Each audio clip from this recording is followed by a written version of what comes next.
अष्टगंध सप्तशृंग तिला पाहुणी झालो दंग। ती गोरी साधी भोळी आणि काळा माझा रंग। छोट्याशा या काळ जात कसा हात रंग।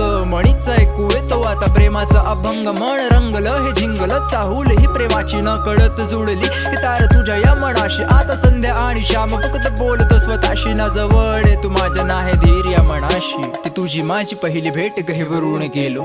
तू आली समोर माझ्या मी मंत्रमुग्ध झालो। शब्द मौन माझे झाले निसुन्न तिथे पडलो दिशे टिम टिम ते तारे आणि आकाशाला भिडलो। शब्द होटांवर येत डोळ्यात पाहून समज छोट प्रेमाचं ते अंक